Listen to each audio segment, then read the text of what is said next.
This is a milkweed plant, so named for the milky substance inside the plant. The plant is also poisonous to animals.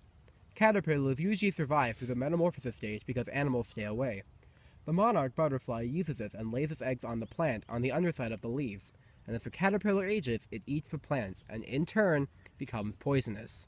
This is coevolution. Although not mutualistic, meaning both organisms benefit, it is coevolution. But what is coevolution? It's simple, really. It's when two organisms, in this case plants and insects, evolve a beneficial relationship that did not originally exist. This happens when one organism tries something new. At some point, the first monarch happened to lay its eggs on the milkweed plant. It didn't need to know the plant was poisonous. What matters is it did something different. This butterfly that had fed from the milkweed plant became poisonous and had bright colors that warded off predators. This allowed for more of the poisonous butterflies to reproduce and follow in their parents' footsteps and lay their eggs on the poisonous milkweed plant.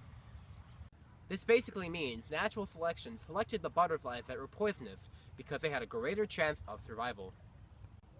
But the monarch isn't the only example of coevolution. Acacia trees have evolved a relationship between themselves and ants that is mutualistic. That means it benefits both organisms, unlike the milkweed-monarch relationship. Both of these types of evolution are coevolution. It's just difference in who's benefiting. The ants feed off sap droplets on the trees and get a safe, steady food source. In turn, the tree is protected from other insects that would choose to harm it and fungi. This relationship summed up is food in return for protection between a tree and ants. Pollination is also another example of coevolution. There are many different co-evolved aspects of pollination, from flower shape to smell and appearance.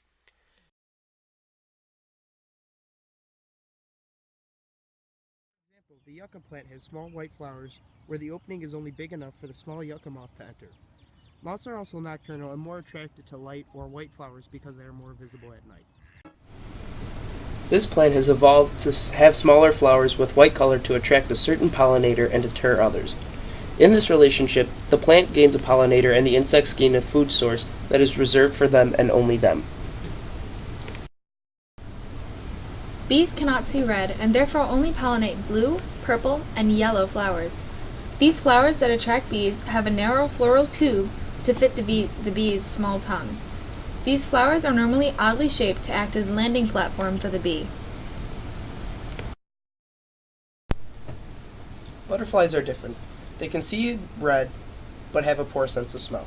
The flowers they are attracted to are usually brightly colored, but odorless. Since butterflies perch while they feed, these flowers are usually small and have something that can act as a landing platform, usually a flower cluster. The floral tube is narrow to fit the butterfly's tongue, and they usually walk around on the flower cluster to probe for the best food source. Flies, on the other hand, are attracted to flowers that smell like rotten flesh. These flowers are typically red or brownish, if not totally nondescript, to resemble a dead animal or rotten flesh. The reward isn't always food, and the pollination relationship isn't always mutual. For example, there's a tropical species of orchid that smells like the female species of a native wasp. Because the males emerge a week before the females, the orchids can lure in the males and get pollinated. In summary, coevolution is when two or more organisms have evolved to benefit one or more of the group. Insects and plants have many beneficial co-evolved relationships that range from ants fighting off fungi to accidental pollination when searching for a mate. And that is coevolution.